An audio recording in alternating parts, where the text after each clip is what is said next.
My name's Joe Williams. I'm a First Nations Wiradjuri man from Australia, and I've lived as a professional sports person for the past 15 years, been involved in sport my entire life and lived with mental illness my entire life. I guess I only really knew it was mental illness in 2009 when I was diagnosed, but I'd lived with an inner dialogue in my head my entire life.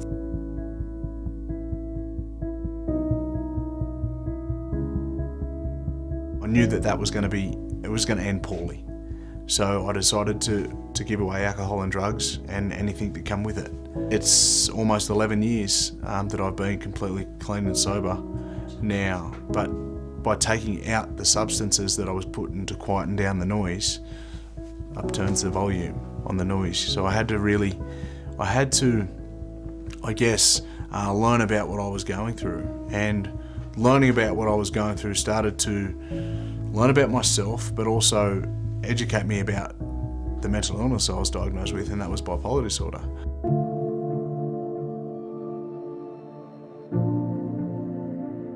I had a marriage breakdown and a separation from my kids and another relationship separation as well, and the negative talk that I'd gone through my entire life, the "you're not good enough and you don't deserve to be here" type talk that I've gone through my entire life, I started to believe it.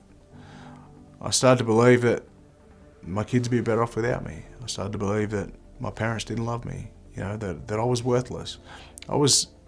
10 years prior to that, I was a professional sports person playing on national television, getting asked for autographs every day of the week. Yet I was convinced within my own mind and my own self that I was worthless. And I had a suicide attempt. Once I realised, the doctor said to me that you're very lucky to be alive. And he said to me, you should do something with your life now.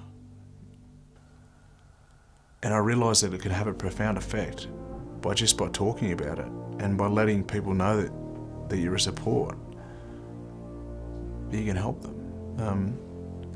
So I started my own charity, and I called it The Enemy Within, because as a sports person for 15 years, no matter being on the rugby league field or as a boxer, no opponent I've ever come across compares to the enemy that I fight within myself every single day.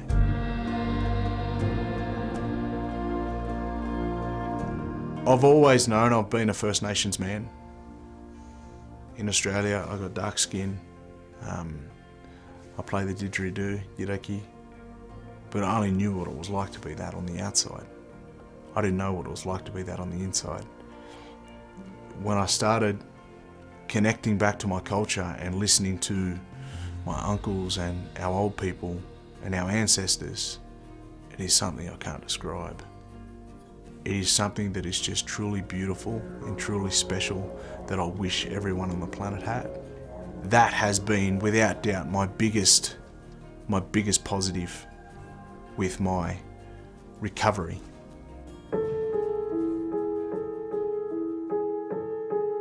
Once I was a young boy that was lost inside his own head and was too scared and afraid to talk about what I do.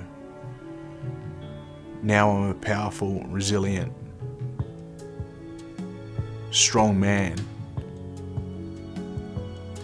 that isn't afraid to look in the face of demons, conquer them, and help others while I'm doing it.